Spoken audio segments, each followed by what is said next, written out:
Bueno, en Transparencia Internacional venimos trabajando desde hace muchos años en alertar sobre los problemas de corrupción en nuestros países, en América Latina y obviamente a nivel nacional. Como todos sabemos, en la región la corrupción viene siendo un obstáculo que ha crecido en los últimos años, y esto se ve no solamente pues, por los casos que se conocen en el día a día, en la prensa, por dificultades que son reflejadas en instrumentos de medición, sino también y sobre todo nos llama mucho la atención por una alta indignación de la ciudadanía frente a la situación de corrupción y la forma como se está abordando este problema. Nos preocupa desde Transparencia Internacional algo que hemos llamado gran corrupción. Hoy en día no estamos hablando de un fenómeno aislado, no estamos hablando de algo que pareciera desarrollarse entre unos pocos actores, sino que estamos hablando de unas redes sofisticadas de corrupción que muchas veces se planean de forma deliberada y que por lo tanto, como lo estamos definiendo en Transparencia Internacional, en primer lugar involucran a unos actores que tienen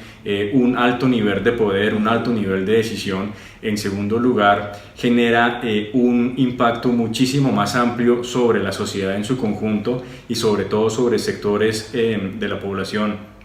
vulnerables en condición de limitaciones sociales,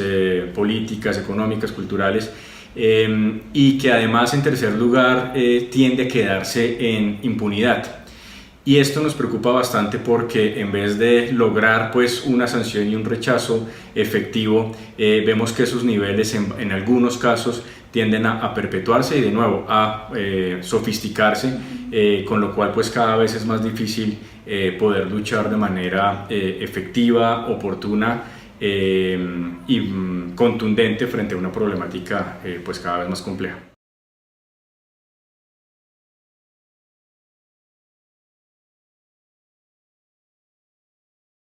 El sector empresarial siempre ha sido fundamental para la lucha contra la corrupción. Hace unos años pues llamábamos al sector privado a asumir una corresponsabilidad en la lucha contra la corrupción, teniendo en cuenta que este no es un problema exclusivo del Estado, no es un problema exclusivo de la institucionalidad pública, sino que es un problema que ha afectado durante mucho tiempo al sector empresarial como víctima de la corrupción, y que por lo tanto ameritaba, desde la lectura que traíamos desde hace muchos años, una acción muy concreta y muy decidida de las empresas a favor de iniciativas de prevención, no solamente al interior de sus operaciones, sino también a favor del cuidado de lo público, por decirlo de alguna manera más amplia.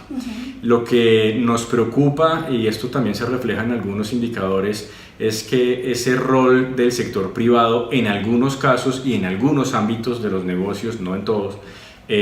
ha tendido a tomar una participación más activa en esas redes de corrupción. Hoy, por lo tanto, no podemos hablar que la corrupción sea exclusivamente un problema de unos o de otros, sino que cada vez esa línea se ha tendido a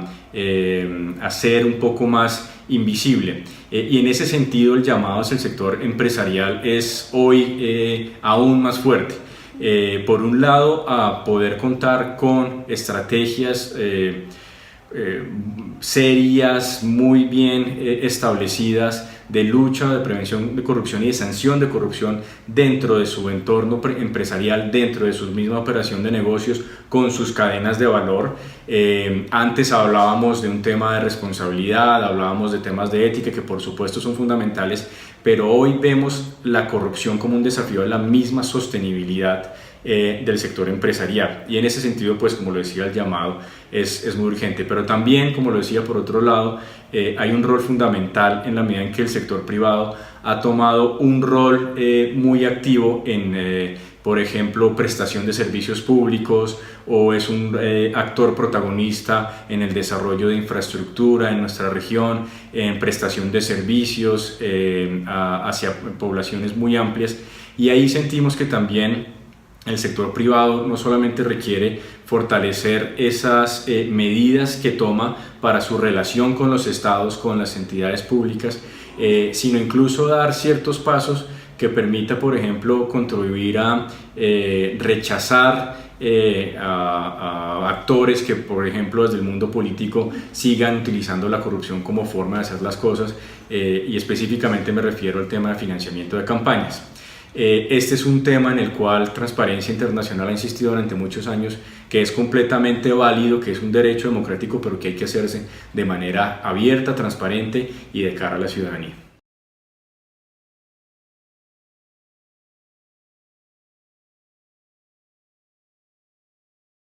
Yo creo que hoy tenemos un gran desafío, y es que a nivel global tenemos un consenso respecto a el gran obstáculo que es la corrupción para lograr cualquier objetivo en materia de desarrollo sostenible, y este consenso al cual me refiero son los objetivos de desarrollo sostenible. Dentro de ese listado de objetivos ya se ha acordado, se incluyó y ya se está trabajando en la implementación de medidas orientadas precisamente a buscar que la corrupción deje de ser un obstáculo a todos esos esfuerzos tan importantes y tan necesarios en materia de desarrollo sostenible. Y aquí hay un tema muy importante de relación, por ejemplo, en cómo podemos contar con gobiernos que sean mucho más abiertos, que rindan cuentas de mejor manera. Estamos hablando también de un entorno de confianza en el cual los distintos actores sociales, públicos, privados, en los cuales pues descansan nuestras democracias, puedan contar con una mejor forma de relacionarse, en la cual la corrupción no sea un impedimento y un factor de generación de desconfianza. Estamos hablando de unos temas que son fundamentales y que son estructurales para nuestros países.